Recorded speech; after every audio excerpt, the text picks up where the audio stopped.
Good afternoon, ladies and gentlemen, and welcome to another episode of Frankly Speaking Sports Carolina right here on WWBG 1470 AM and TobaccoRoadSportsRadio.com.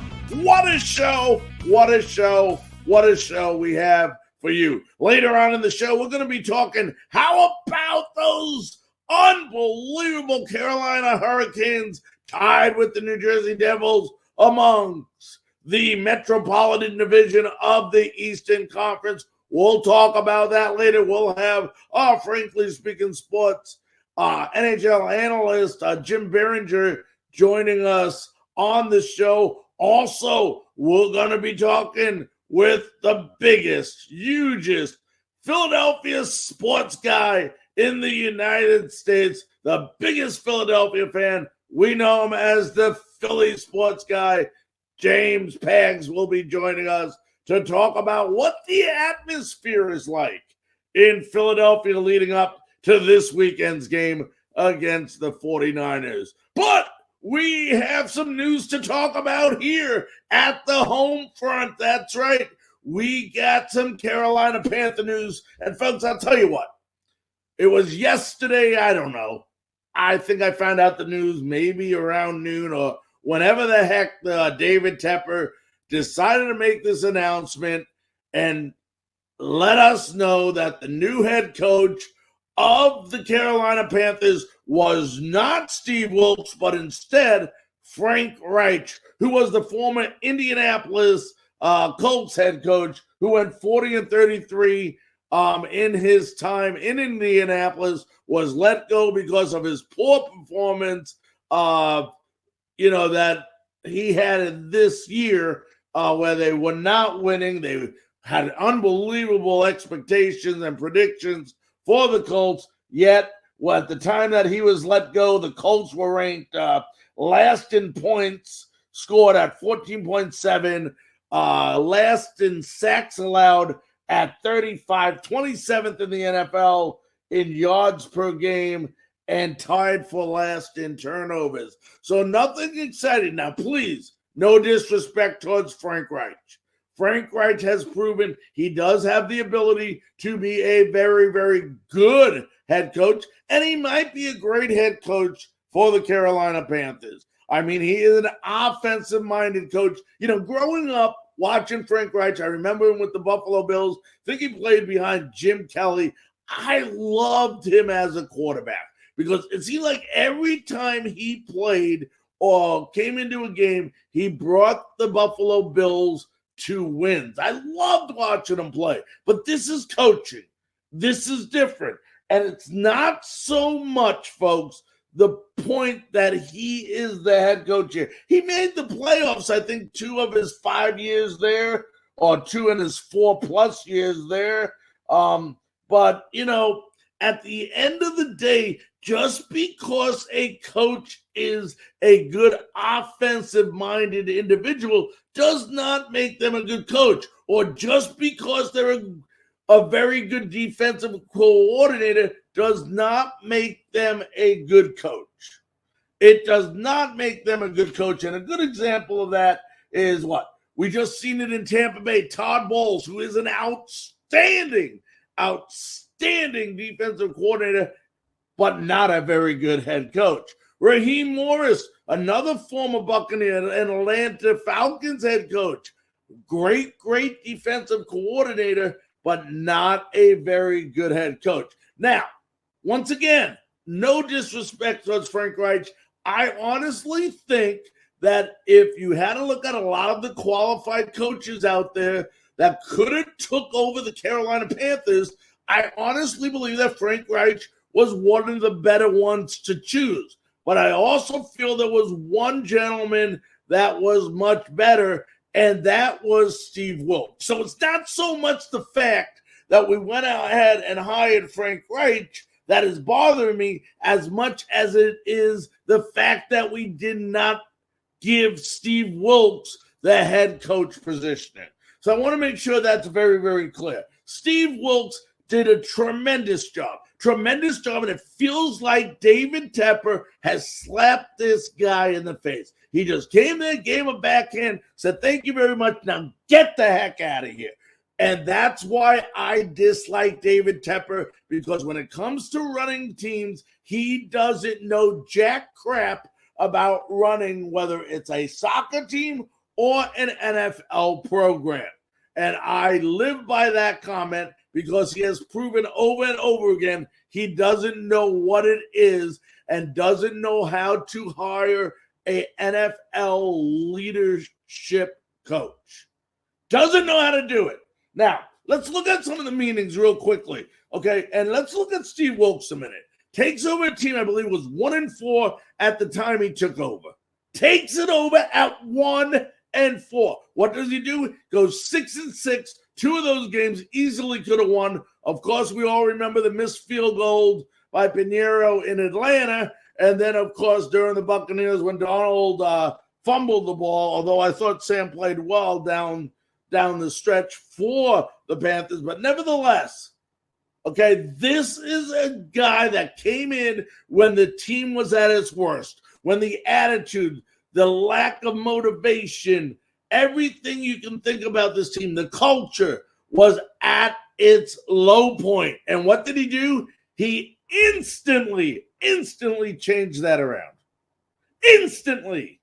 He changed that around. He changed the attitude. He changed the culture. He changed the way players went out there. Yes, they gave McCaffrey away. Yes, they let Robbie Anderson go. The team started getting better.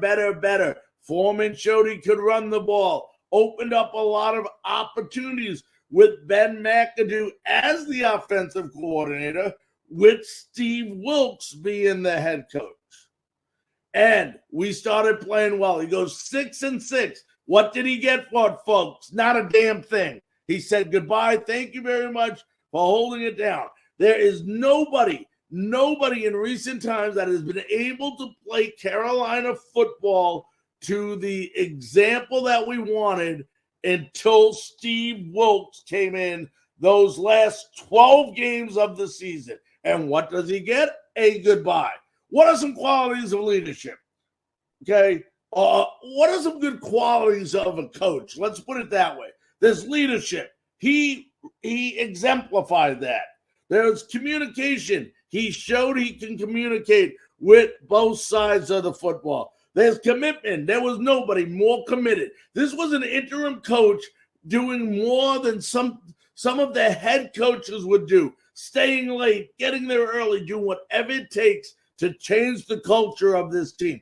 Discipline. Oh, he was disciplined, believe me. He had confidence. He had enthusiasm. He had integrity. He had composure. He was honest. He was consistent. All those qualities to be a head coach in the NFL. And what was done? He was slapped in the face and he was let go. That's why I am bothered. That's why I am bothered, because it bothers me because I'm not sure, folks, and I'm sorry to say this, but do we have a racist owner in Carolina? You know, and it would really bug me to really find out that we did. Why? What other reason? I want to know the reason why. Okay, we wanted an offensive-minded coach in there instead. Okay, I can understand that.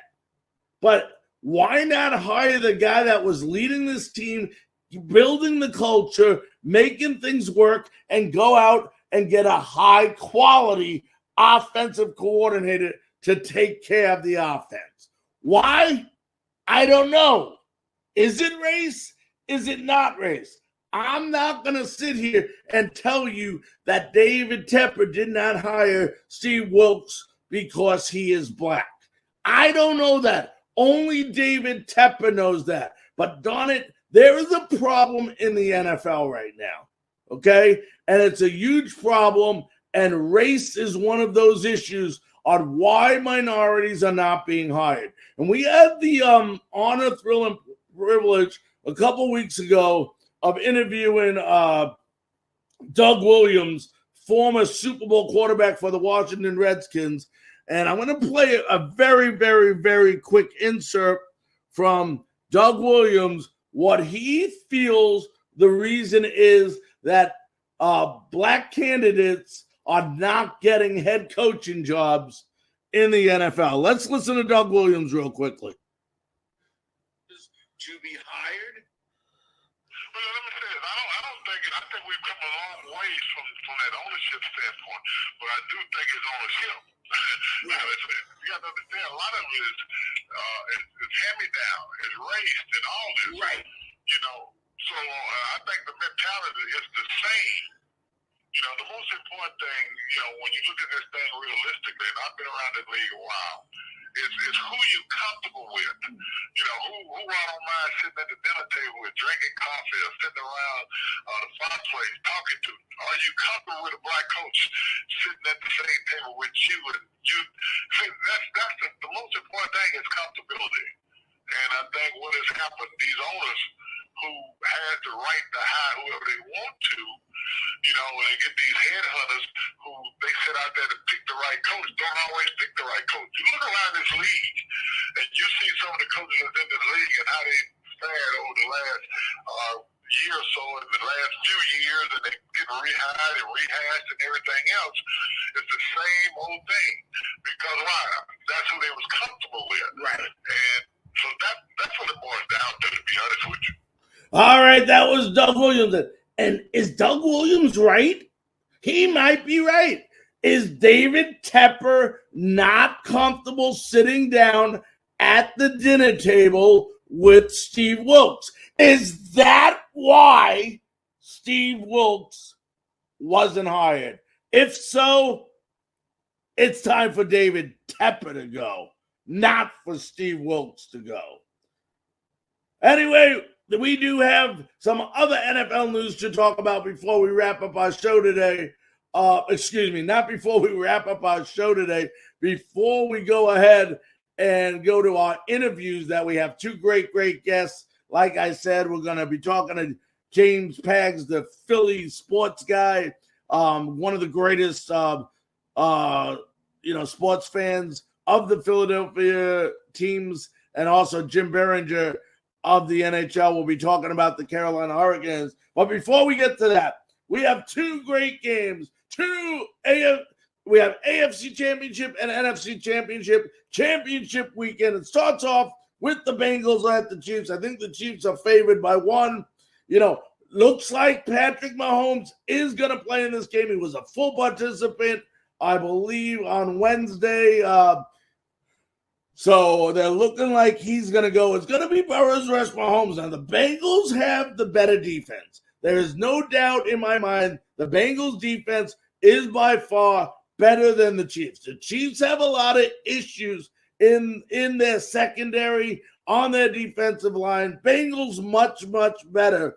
But, you know, they have 44 sacks, not too bad. If they are going to win this game, they are going to have to pressure Mahomes. They are going to have to make that ankle even sorer by putting pressure and making him run out of that pocket a lot in this game. Meanwhile, Cincinnati is without three of its offensive line starters, including Alex Cappa. How is that going to affect the protection of Joey Burrows? Then, you know, you look at the other flip side of the coin. KC has given up 55 sacks this year, and they have twice as much fumbles. When you look at both these teams, okay, Jamar Chase, okay, they got Kelsey on the other side. Juju Schuster, maybe. You know, it doesn't look like they have as good a team to me as the Bengals. They have I respect the team. They get there every year. But if defense wins championships, then I have to take the Bengals in a very close game at Arrowhead, defeating the Chiefs. Meanwhile, the 49ers and the Eagles. Everybody's saying the Eagles. Jalen Hurts. How about Brock Purdy? The guy hasn't lost yet. what are they, on a 12-game winning streak, the 49ers? I think they lost one game since Christian McCaffrey has been acquired from the Carolina Panthers. This is a team, and Brock Purdy does not turn the ball over. They have Christian McCaffrey. They have Deebo Samuel. They have George Kittle. They have Brandon Ayuk. Meanwhile, on defense, how about Nick Bosa? 18.5 sacks. Fred Warner's starting to play well. Dre Greenlaw is playing out tremendous. So this is a good 49ers team. Now, yes, they got Jalen Hurts, Philadelphia. Yes, they got a good defense. Yes, they got Antonio Brown. Yes, they have Miles Sanders. Brown has a habit. For every great catch that he makes, he has a bad habit of dropping balls as well. The Eagles defense, they are number one in the NFL in sacks. Very, very, very tough task for this offensive line of the 49ers. But the big battle, I think, in this game, folks, comes down to linebacker Hassan Reddick of the Eagles versus Trent Williams of the San Francisco 49ers. Reddick is going to have to be contained in order for this team to prevail. End of the day, I don't see Philadelphia winning this game. Philadelphia is due for a bad game. I think they are beatable. Actually, I know they are beatable. And at the end of the day, I'm taking the San Francisco 49ers in this game. All right, ladies and gentlemen, it's time for a break. When we come back, we have a great show in store for you. Both the Philly Sports Guy, followed by Jim Beringer of the NHL. We'll be back right after this message.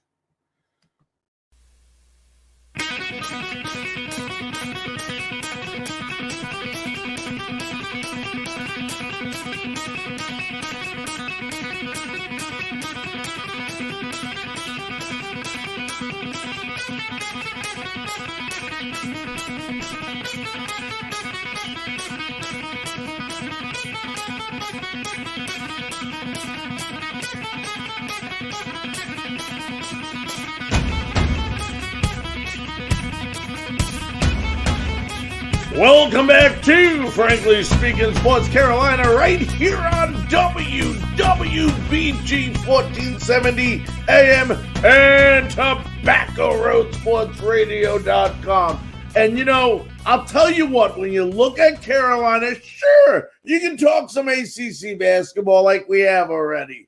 And the success maybe the Carolina Tar Heels are starting to play with, the Duke Blue Devils are playing with, and so on and so on.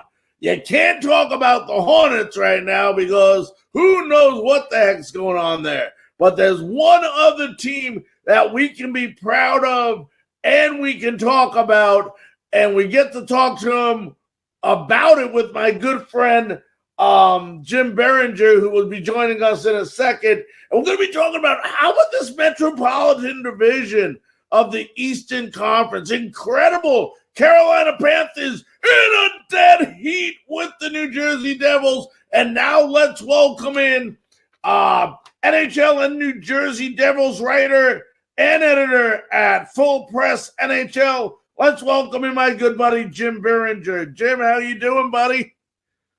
I'm doing good, Larry. Thanks for having me on. It's always a pleasure to talk hockey. Last time was great. Talking those Hurricanes, talking those Devils as well. And it's a tight race at the top of the Metro Division. Yeah, I mean, a tight race it is. Tied up points. I mean, both teams are playing well. I mean, right now we're at the halfway point. I mean, right now it looks like it's the Devils and, the Hurricanes battling it out till the end. What are your thoughts? Yeah, I think that's how it's going to go down. I mean, both teams are tied with 66 points right now, but Carolina, obviously, with the game in hand, sits in first place.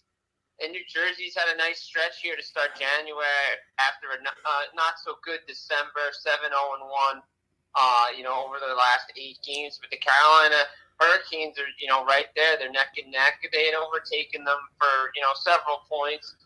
During New Jersey's slide, that's when the Hurricanes slipped into first place because the Devils were off to that heater early in the year. and they were running away with the division. But right now, you're going to have to think it's going to come down to whatever team does, the special move at the trade deadline. And even after that, I think we're going to be looking at this race all the way to the end, who gets, home ice through at least 2 rounds of the playoffs.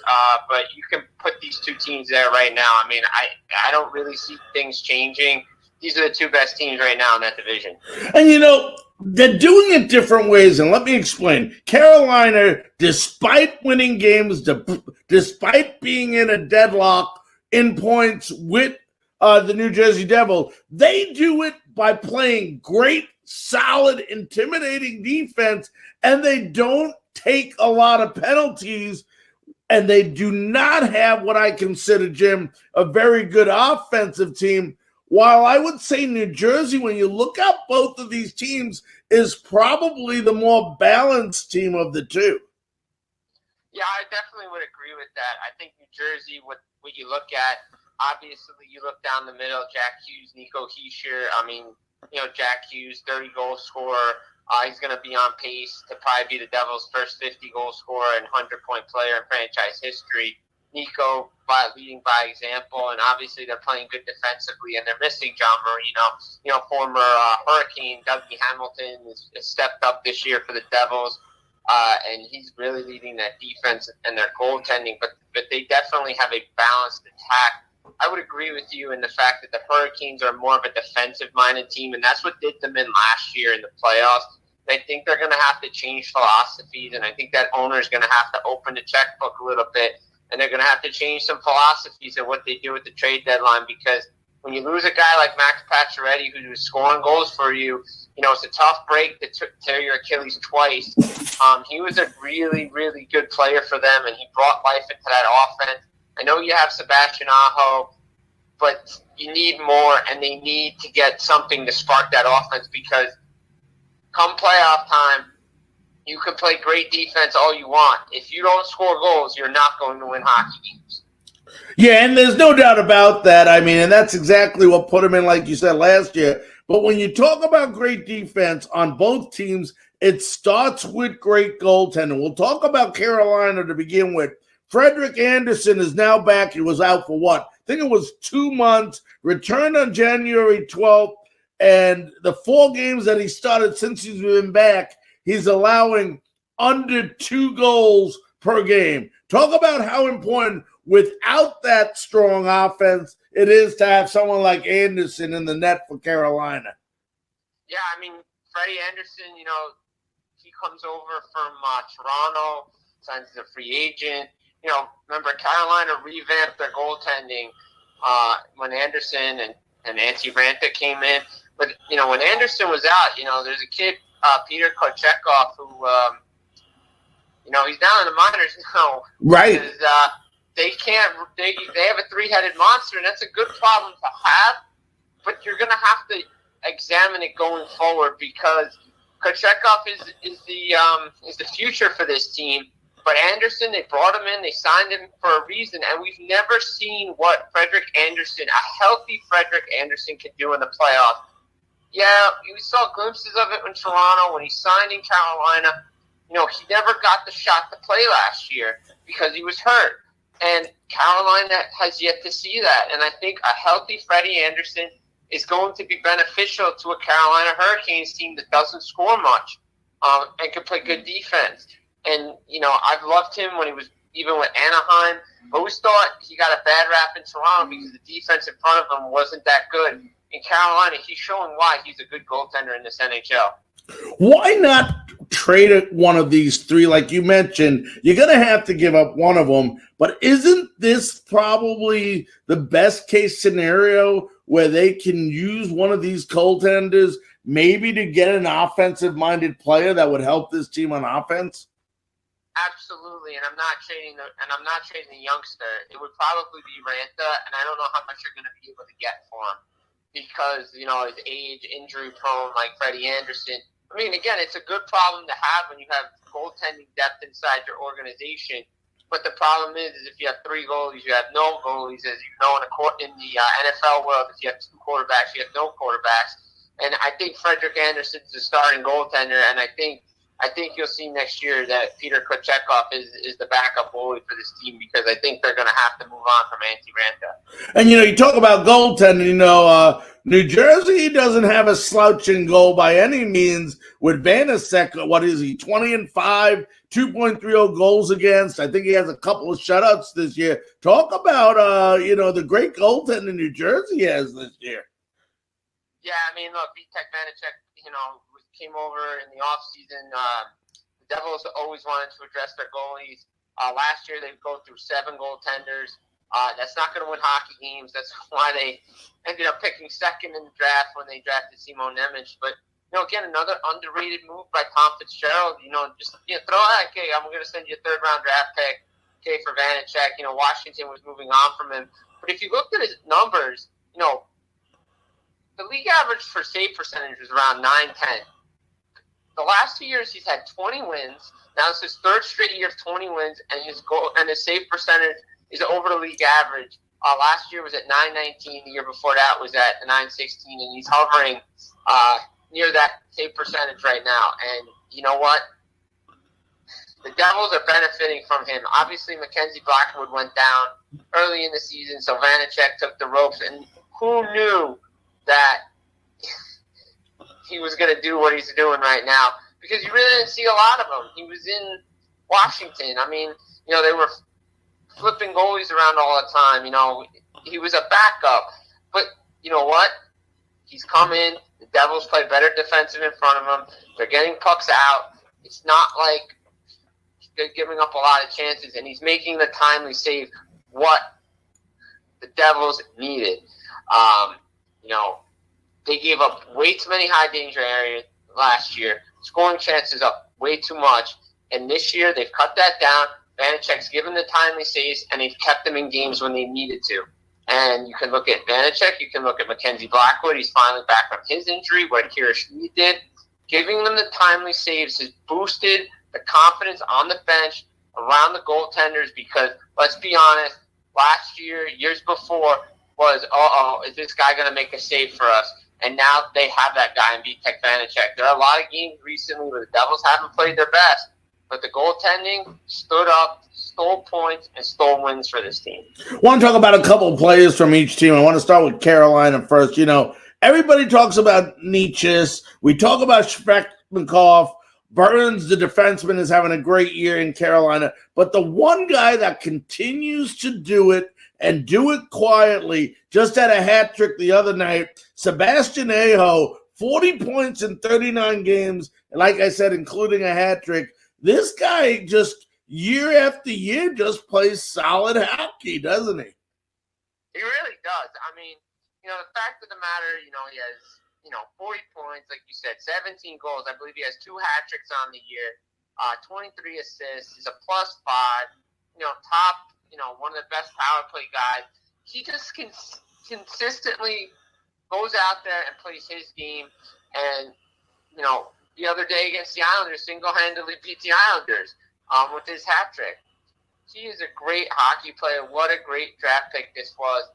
He's a big reason why Carolina is going to have to go far. Like you said, he kind of flies under the radar when guys like Marty Necas and Andrei Svechnikov are doing their thing. But he's the real leader of that offense. Yep. Everything, to me, goes through Aho. Well, you talk about New Jersey, and 2 guys that I love to talk about, and I'm sure you'll love as well. First, what a year Jack Hughes, the center, is having with 30 goals and 30 assists. But you know what? Even with Jack having that type of year, the center, my biggest surprise for the Devils this year, and I'd love to hear your feedback on it, has to be Dougie Hamilton, the defenseman, with 13 goals and 29 assists. Yeah, I mean, Hamilton, I said it earlier, Hamilton's been a big cog in this offense for the Devils. He's having a nice bounce back year after, taking a puck to the face. Last year, broken jaw, really didn't get settled in too much. First year in a new system. He's really come in and led the defense offensively. 42 points, he had 2 goals against Vegas on Tuesday night, including game winner in overtime. Jack Hughes, set it up, basically makes the play similar to what Sidney Crosby does, is face up against the boards and makes a backhand pass to Hamilton right in the slot. But Hamilton's been in the right position. There's been some games, I would say during that stretch where, he wasn't noticeable. His game wasn't that great. And the coach, Lindy Ruff, even called him out and said, Hamilton has to be better, and he's going to have those games. But the fact that he's such a leader on the team, Nico can learn from him, and he's anchoring that defense, average about 22 minutes a game. That says something, especially when you guys got like Damon Severson back there. You got John Marino, Jonas Siegenthaler, Ryan Graves is there as well. This Devils defense is much improved, and it starts with Hamilton. Yeah, no doubt about it. We're talking to Jim Biringer, NHL and New Jersey Devils writer and editor at Full Press NHL. So, balance of year, Jim. What are we? I think just over the midway point now. What do you predict for both these teams, and how do you think this Metropolitan Division plays out? I think we're looking pretty much going to stay status quo throughout the rest of the year. I think Carolina and New Jersey are going to be battling 1-2. Flip a coin on who's going to finish the order. I know your listeners would like me to say Carolina finishes 1. I know my people up north here in Jersey will want me to say Devils. But, to be honest, these two teams are going to be battling it out 1-2. I don't know what the order is going to be, but they're going to be right there at the end because they always play hard games against each other. And as, Rob Brendamore said, this Devils team is fast, the fast team. They're going to be really good. Again, I'm going to be interested to see what these teams do at the trade deadline. The Devils stay status quo because they're going to get Marino back. They just got Andre Palat back. So they count that as trade deadline acquisition. And what Carolina does, we know they're not big fans of rentals. They like guys with term. They can do a lot of things. But I think this year with the injury to Pacioretty, I think maybe a guy like Bo Horvat's going to fit into that team really nicely if they're willing to pay the price for it. New Jersey, they could add another top 6 forward, a scoring winger. But it's going to be interesting, a little bit past the halfway mark, All-Star break coming up, the bye weeks. These two teams you're going to want to watch because they always play good games, and it's going to be a tight race towards the end. All right, Jim, we got about 30 seconds, 45 seconds left in the program. Let me ask you this in 45 seconds. Talk about, real quickly, the amazing Boston Bruins at 38-5, 80 points already. And are they right now the favorite to win the Stanley Cup? Yeah, sum it up as quickly as possible. This team is having a historic year. They're the best team in the National Hockey League. If they don't win the Stanley Cup, it will be probably the biggest disappointment in National Hockey League history. They're chasing down those Montreal Canadiens. I don't see a team that's challenging Boston right now. Yeah, I agree with you 100%. Well, listen, Jim, as always, it's a pleasure to have you on the show. And thank you so very, very much for taking time out of your schedule. Hey, Larry, thanks for having me on. Always a pleasure. Anytime you need to talk hockey, I'm here for you. All right, I appreciate you, buddy. Stay safe. Stay safe. Take it easy. All right, that was the great Jim Biringer. Let's go ahead. Let's take a break, and we'll be back right after this message.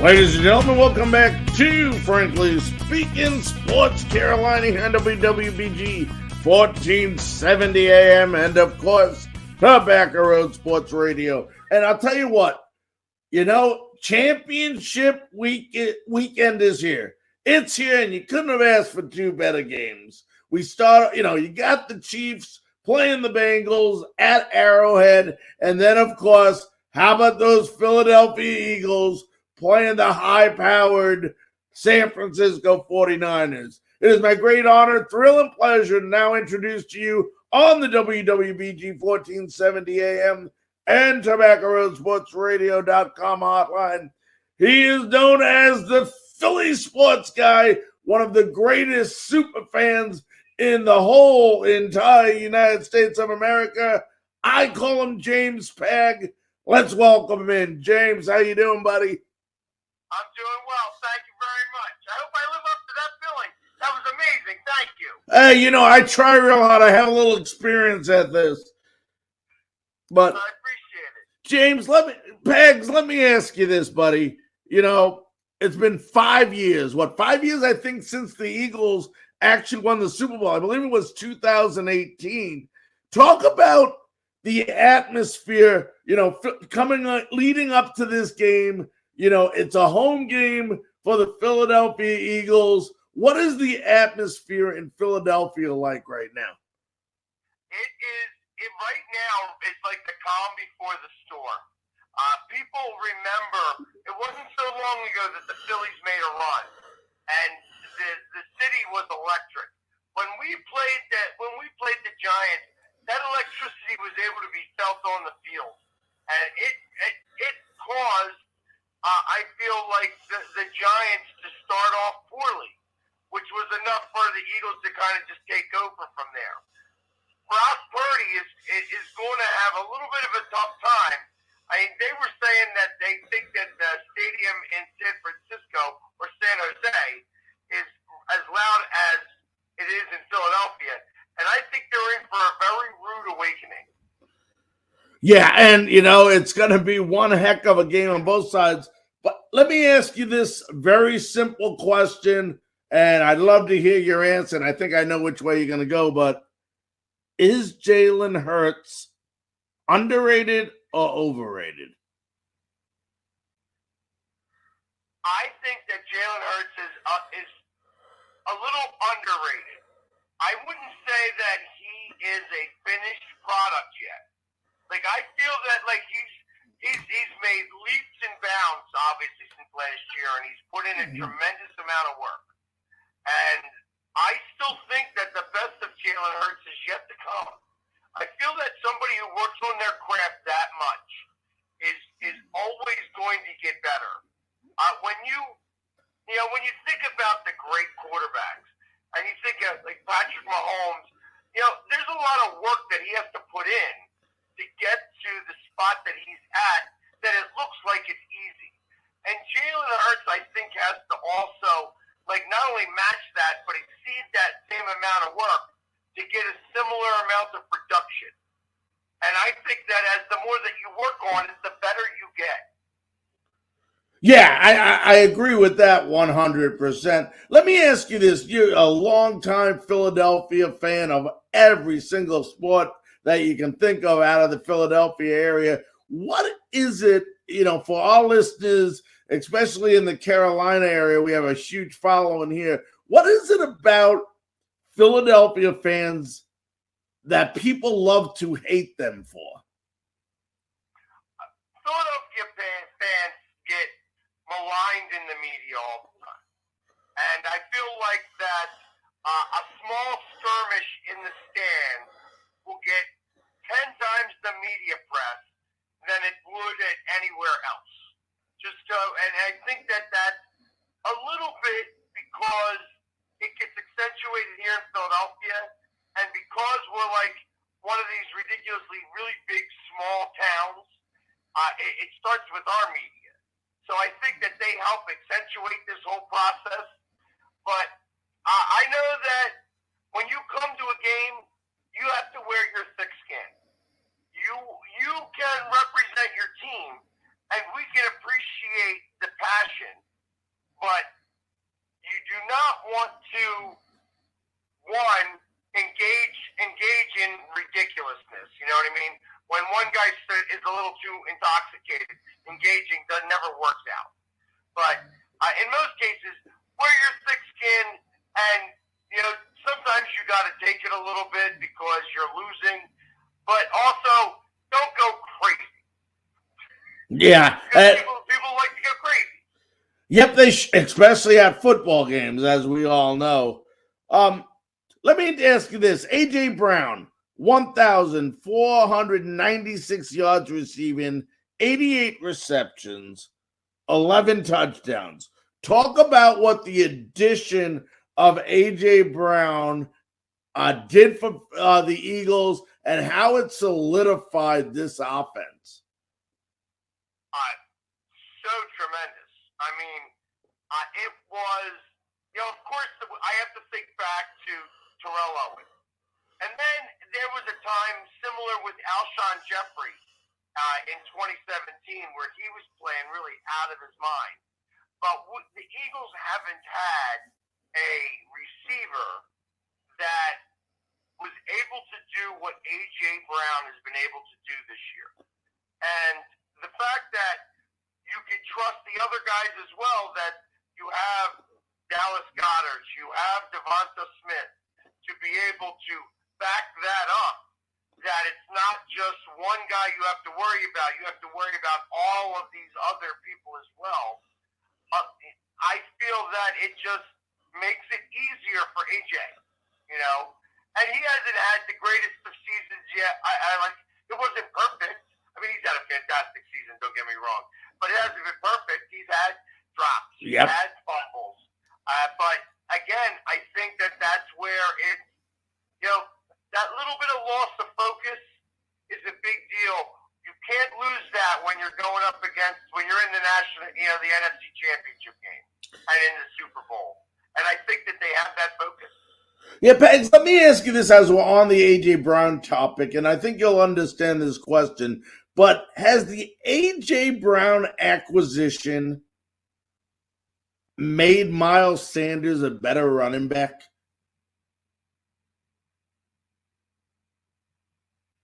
I think that Miles Sanders was always a really good running back. I think it allows him to be able to beat certain defenses. So he is able to get that 6 or 7 yards most of the times he's carrying the ball. I'd love to have seen him break a little bit more. And there are times when he reverts back to, tipping a little bit, where he's able to, where he runs side to side rather than north to south. And I think that little bit of his game could be improved on. But he's definitely a lot better of a running back than he was, in his first couple years. I think he had some explosiveness initially, and now it's like he's becoming more of the full package. Yeah, and we talk about solidifying the offensive side of the football. When you look at the defensive side of the football, a lot of fans that are in our listening area know the name of former Carolina Panther Hassan Reddick, who has 16 sacks this year. Talk about how he solidified the defense. Well, I mean, and I feel like we should have had him last year. That he was available last year for us to be able to get, and we did not. So the fact that, and he's a Philly guy, like he's Philly. He went to Temple. He was originally from Philadelphia. He loves being back home, and he's got some speed. And what that did was it allowed that there's so many talented guys on that defensive line, and the fact that they rotate in and out, it makes them a lot more fresh, which was a lot of what we did in 2017, 2018, where the guys were always fresh, and we were getting sacks from guys who were only going in for 30 to 40 defensive plays a game. And I feel that that's only helped him because you also have Ndamukong Suh, you have Fletcher Cox, you have Brandon Graham on the other side, along with Sweat. And, it's just, there's, everywhere you look, there is another guy who's got 8 to 10 sacks. As we look towards this game, which I think is just going to be one heck of a game for the fans, is it safe to say that the 49ers and the Eagles are probably the two most well-balanced teams left in the playoffs? I think so. I think that the winner of this game is going to win the Super Bowl, and this is going to be a tough game. I am looking to see how Gannon approaches going after Brock Purdy. And there's a reason why there's never been a rookie who's been able to make it to the Super Bowl. Well, saying what you're saying, and I just want to build on what you're saying. Talk about Brock Purdy. I mean, the guy's been a tremendous story, a fairy tale story for the San Francisco 49ers. But how, you said you have to be able to stop him. I mean, you got McCaffrey, arguably one of the best all-purpose backs in the National Football League. You got Kittle, arguably one of the best tight ends in all of football. You got Samuel, you got Ayuk. I mean, how do you go about, I mean, is the way to get Brock Purdy is this defensive line has to be able to get to him? Well, I was surprised at how much Dallas was able to get to Brock Purdy. And it kind of expressed to me, like, then Shanahan went to the faster passing game. And I think that he's going to have to go to that right away. And I think that the way that Gannon goes about and approaches like that type of, or at the beginning of the game, he likes to have almost like a fully spread defense, so that you have to, he wants to see exactly where you think you're going to go. And then he starts to converge on that. So it's going to be an interesting chess match between the offense of the 49ers, because I don't trust Brock Purdy. I feel that this is going to be the first real defense that he's going to face. And that the Cowboys, had their offense been stronger, really could have won that game. However, they weren't. You know, they left a lot of points on the field, and you know, they wound up winning that. And that might be a testament more to their defense. But I don't think that Brock Purdy is going to have. I mean, it's a lot of pressure on this young man. Oh yeah, and he's handled it. He's handled it amazing up to this point. But I think that he's going to be facing a lot more here. And you know what? We're all human. You know, this affects us all a very specific way. And he's handled it great up to this point, but he hasn't really had that much adversity. He's been in the lead the entire time. Yeah, and you know what I'm thinking? I watched this game, and the only thing that scares me, one of the things that scares me about Philadelphia becoming their own worst enemy is if San Francisco comes out like you just said, starts doing those quick passes to McCaffrey out of the backfield, or hitting the tight end over the Kittle over the middle, that they go ahead too much and give too much leeway towards those guys, and it opens up a big pass and, you know, a big play to one of their receivers like Ayuk or Samuel. I think that, I mean, first off, we know that McCaffrey has got a little bit of an injury, and he's probably, you know, at this point, I feel like that all these guys are at 70, 75, 80%. So, I mean, there's going to be some of that. I mean, McCaffrey's going to get his. I feel that Deebo Samuel is going to get his, and that Ayuk may even get some of his. It's a matter of how much of that is that going to be. You know, if they each get a touchdown, it's going to be a lot harder for the Eagles. My thought is that they're going to be able to do certain things, but our defensive backfield is healthy and and doing the things that we need to do. I mean, obviously, the Giants may not have been ready for what was coming at them, you know, but that's also because of the way that the Eagles have been approaching these defenses. Will this be more of a defensive battle or an offensive battle? I think it's going to have the appearance of a more defensive battle. I think that you're going to see a lot of 3 and outs on both sides.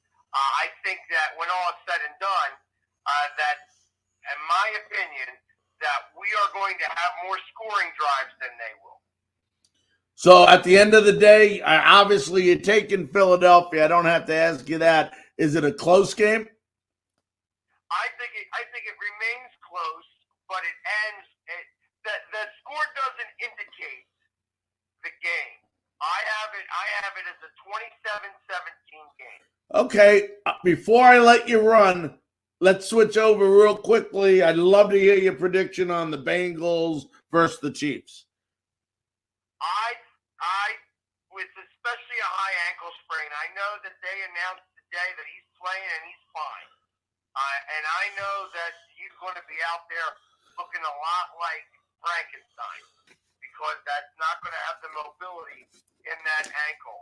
And I think that that's going to also play a little bit of the part of the way that they feel about the Bengals right now anyways, where the Bengals just continually seem to beat them. So I actually have the Bengals winning this game, and I have it kind of very similar to the way that they played Buffalo. And it's going to be like a 31-20 or 21 game. All right, so you have the Eagles versus the Bengals in the Super Bowl. That is correct. All right, my friend. Well, listen, I want to thank you so very, very much taking time out of, I know it's a busy schedule for you this week, and coming on Frankly Speaking Sports Carolina. Well, I appreciate you having me. Thank you very much. And hopefully we can do this again in 2 weeks. All right, my friend. Stay safe. You do the same. Thank you. All righty. That was the Philadelphia sports guy live from Philadelphia right here on Frankly Speaking Sports. Folks, another week, another episode. Unbelievable week coming up. We got ACC basketball. We got championship NFL football. Enjoy it. Stay safe. And we'll see you once again next week on Frankly Speaking Sports Carolina.